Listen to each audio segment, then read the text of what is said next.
Handheld gaming has transformed from chunky, battery-hungry bricks to sleek, powerful machines that fit in your pocket.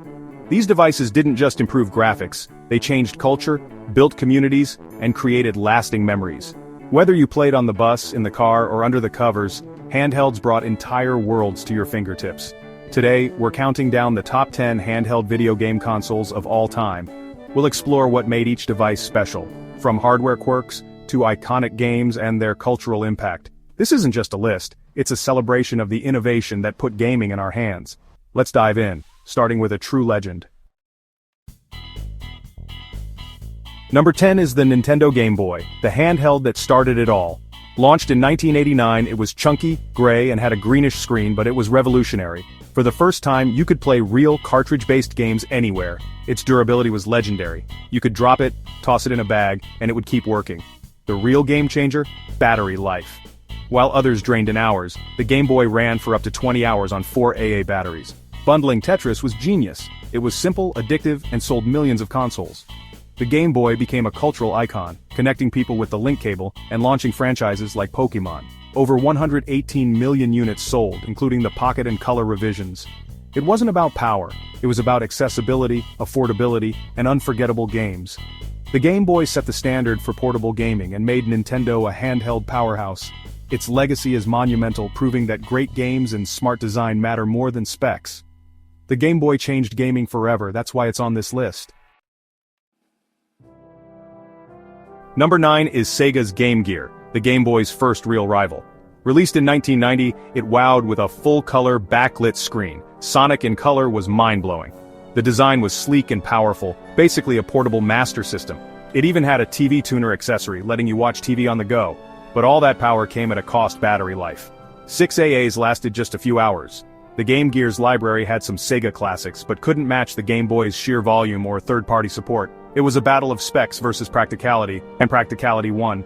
Still, the Game Gear pushed handhelds forward, proving color gaming was possible. It's remembered fondly for its ambition and bold design. While it didn't dethrone Nintendo, it set a new bar for portable graphics. The Game Gear was a worthy contender that helped shape the future of handhelds. Ambitious, flawed, but unforgettable. That's why it's number 9.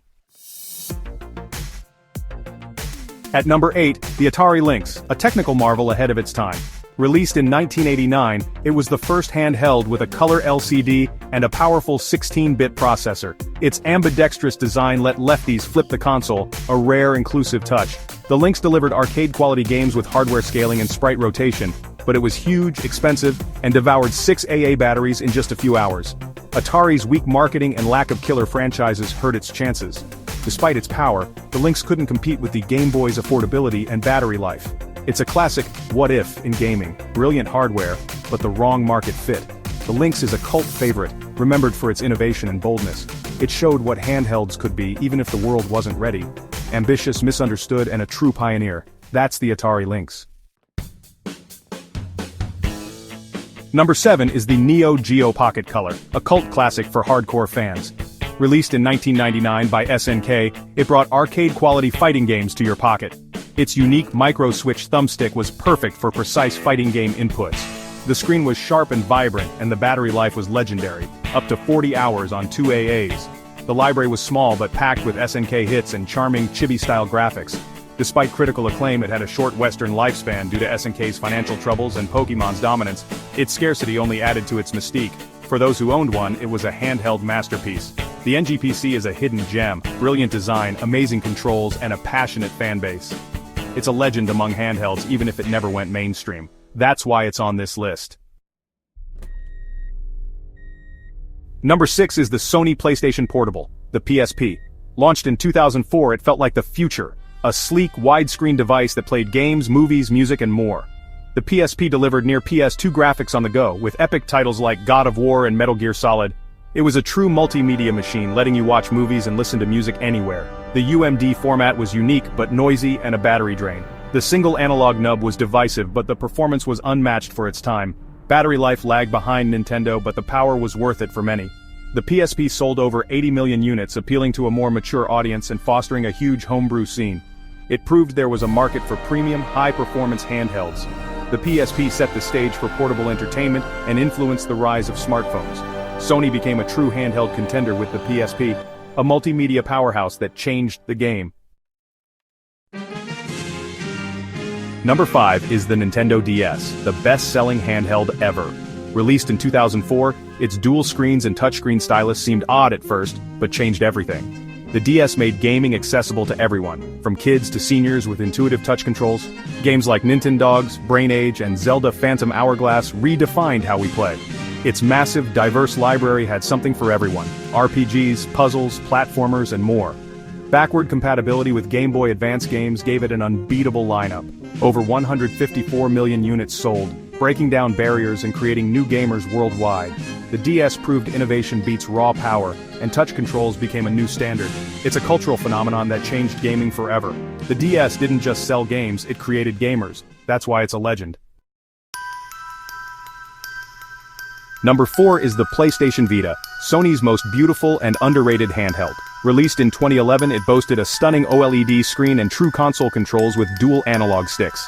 The Vita was packed with features: touchscreen, rear touchpad, cameras, gyroscope, and remote play for PS4 games. It felt like a portable PS3, delivering gorgeous visuals and innovative gameplay. But expensive proprietary memory cards and the rise of smartphones hurt its chances. Sony's fading support left it to indie developers and Japanese studios, earning it the nickname Indie Machine. Games like Persona 4 Golden and Gravity Rush found a perfect home here. The Vita built a passionate, loyal community despite its commercial struggles. It's a bittersweet story of incredible hardware and unfulfilled potential. The Vita deserved more, but its legacy lives on with devoted fans. A premium device, loved by those who owned it. That's the PlayStation Vita. Number 3 is the Nintendo 3DS, the glasses-free 3D marvel. Launched in 2011, it wowed with stereoscopic 3D and a refined dual-screen clamshell design. The Circle Pad made 3D games comfortable, and Street Pass created a hidden, connected community. After a rocky start, the 3DS built one of the greatest game libraries ever: Zelda, Pokemon, Monster Hunter, Fire Emblem, and more. Constant hardware updates like the XL and new 3DS kept it fresh for every type of player. Full backward compatibility with DS games gave it a massive software advantage. Over 75 million units sold, proving dedicated handhelds still had a place in the smartphone era. The 3DS was more than a gimmick. It was a social, software-rich powerhouse. It carried Nintendo's handheld legacy into a new generation. Glasses-free 3D was the hook, but the games made it a classic. That's the 3DS. Number 2 is the Nintendo Switch Lite, a modern, dedicated handheld. Released in 2019, it's a streamlined, portable-only version of the Switch, perfect for gaming on the go. The solid, ergonomic design and proper D-pad make it comfortable for long sessions. It plays almost the entire Switch library, bringing epic console games like Zelda Breath of the Wild to your hands. No docking or detachable Joy-Cons, just pure handheld gaming. Some features are missing, but for portable players, it's a worthy trade-off. The Switch Lite is the culmination of decades of handheld design: powerful, portable, and durable. It proves there's still huge demand for dedicated handhelds in 2024. A brilliant refinement of a legendary console, the ultimate modern handheld for gamers on the move. That's the Switch Lite. And at number 1, the Analog Pocket, the ultimate retro handheld. It doesn't play new games. Instead, it's built to play original cartridges from classic handhelds with perfect accuracy. The design is minimalist and premium, inspired by the Game Boy but modernized. Its 3.5-inch LCD has 10 times the resolution of the original Game Boy, with stunning clarity and display modes for different systems. It uses FPGA hardware for zero lag, 100% accurate gameplay, no emulation. Out of the box, it plays Game Boy Color, and GBA cartridges with adapters for Game Gear, Lynx, and Neo Geo Pocket Color. OpenFPGA lets developers preserve and run games from other classic systems. It even has a built-in music synthesizer and a dock for TV play. The Analog Pocket is a love letter to handheld history, blending nostalgia with modern tech. It's for collectors, historians, and anyone who wants the best retro experience. The perfect fusion of past and present. That's why it's number 1. That's the list: 10 handhelds that changed the way we play. From the Game Boy's humble beginnings to the Analog Pocket's retro perfection, it's been a journey of innovation and memories. These devices were more than gadgets, they were companions and gateways to new worlds.